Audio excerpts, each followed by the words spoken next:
94.7 KMCHA back on the air and on Facebook on this month. Of course, it's always Tuesday when Tim comes to see us because the city council meetings are on Monday. That's correct, Mike. But hey, a question here. Yeah.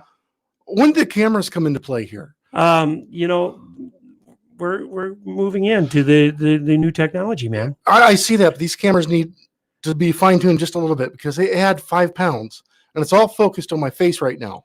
No, I'd say negative 5 pounds. I think it's the other way around. But well, thanks for coming in and filling us in on everything we need to know. First off, let's talk about you had a public hearing on the general obligation corporate purpose loan agreement. Yeah, we're looking to borrow $1 million. We do this basically every year where we borrow $1 million, we pay off $1 million. The money we're borrowing for is actually for the construction year construction year 22, not this summer, next summer. Construction years cross fiscal year, so that gets to be a little bit of a problem. But we're looking at our fiscal year 23, fiscal year 22 projects that we're working on. And so in the summer of 22, we'll be redoing East Main Street from where we finished at McCarran Drive, going to Stiles. And so that'll be total reconstruction. So we borrow part of the money for that. We're still working on some water quality initiative projects. And so we have $100,000 going towards that. And then we have $150,000 that we'll be designating for street equipment replacement.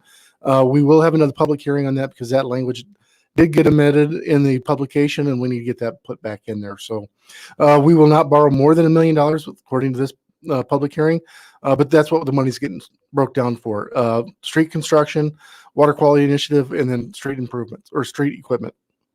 All right, Comelec Fiber Project. This is something that sounded like a pretty good discussion. Yeah, it really was good discussion. Comelec provides wireless internet here in town. They have a receiver up on top of the William Street Water Tower.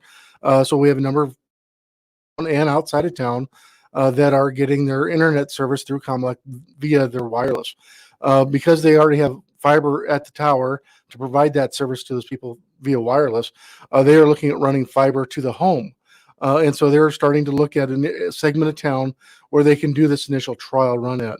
And typically they like to put this in the easements in rear yards. Well, not every subdivision has a rear yard easement. The newer subdivisions do, because that's typically where you see your telephone, your electric and stuff that's buried underground is done that way. So they're looking at an older section of town. This would be basically east and south of the William Street Water Tower area. But we don't have a lot of alleys through there. We don't have a lot of easements in that area. So we're working with them trying to figure out a way for them to get into an area to start this program to see, if there's a need or desire for residents to have fiber to the home. All right. So last meeting or a couple meetings ago, at least you talked about the service line warranties, and you guys putting together the draft letter for that. So obviously it's in the process of being put in place. Remind everybody what that is. Really what the service line warranty is, it allows homeowners to purchase insurance on their service lines, whether it's water, sewer, or indoor plumbing.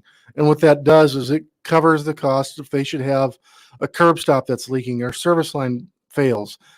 Maybe there's sewer line plugs up and they need to have a plumber come out and open it up, or forbid they have one that collapses. This will help cover those costs up to $8,500 per incident. And so this is working with the National Service Line Warranty Program, which is endorsed by the National League of Cities, the Iowa League of Cities. The council said, yes, we would participate in this and endorse them, but we have to go through and review all the letters that they're going to mail out. And so last night during the council meeting, they reviewed the draft letter. They have some changes they would like to see put into that, including making sure they list all 3 items instead of sending out one mailer for each. So you would have listing for the water service, the sewer service, and then indoor plumbing. And so that's what they really want to try to get that efficiency down and make sure that is the quality mailer that goes out. And again, this is completely voluntary for anybody. But if you have an older home, have an older service line, you may want to consider this because, again, it can be very expensive if you have to dig up the street to fix your service line, because it is the responsibility of the property owner from the main into the house. It's not the city service line, it's the property owners. All right. One more thing here, a review of your audit for the fiscal year that ended June 30th of 2020. I'm sure that everything has to be gone over with a fine-tooth comb and how everything with that go. The audit went really well. We have good auditors that come out of Des Moines to do this. It's hard to find local auditors because municipal government auditing or government auditing is a different standards than the personal auditing.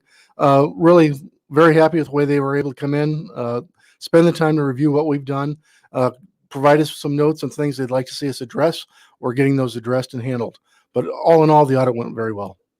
All right. Anything else you want to bring up that was discussed last night?